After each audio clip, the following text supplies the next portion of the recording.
How amazing is this day, the spider's web casts its shadow play. Lilies sing in sprays, redwoods and broad oaks hold sway. Ripe berries for beaks and lips, patches of white lace, all set on this delicate plate. We at your table but guess. I've been writing poetry for the last 13 years. Shortly after my wife's death from cancer, I knew there were things that wanted to come out of me. Within a year, poetry started happening. It was very rudimentary and it took time to learn. The poem is a little bit like a child.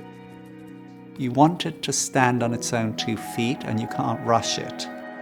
You want it to sail on its way into the world so that it can live out its own destiny and hopefully touch people in some way. Growing up in Israel in its beginning years, the majesty of life was in front of me at all times. The hills then were full of poppies and sheep, snakes, beautiful wildflowers. Moving to England when I was 9 years old, I didn't know how to read or write English, so I was forced to listen very carefully, and I developed an ear for sound.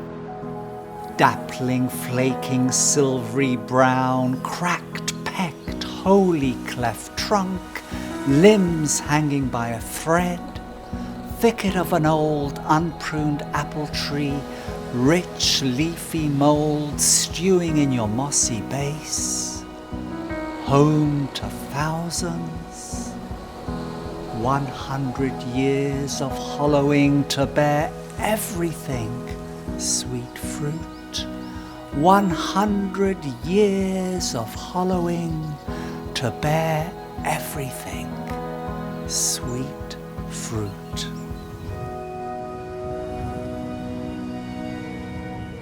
When my poetry comes from my mind, it falls flat. It has to come from somewhere deeper. It has to carry an emotional truth.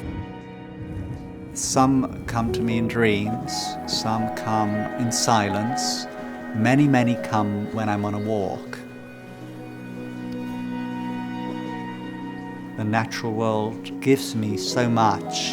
Just the air on my face changes the mood. And then as I look closely every day, there's something else is happening. It's easy to forget that, in fact, life is a very fluid affair. Very recently, I was due to give a house concert, and 2 days before, I found myself walking into emergency in hospital and being told I had cancer. So facing death and loss are kind of preliminary qualifications for writing poetry, in my case. The suffering I've been given, I haven't sought it, but it certainly played its role in house cleaning, creating a space so other things could come in.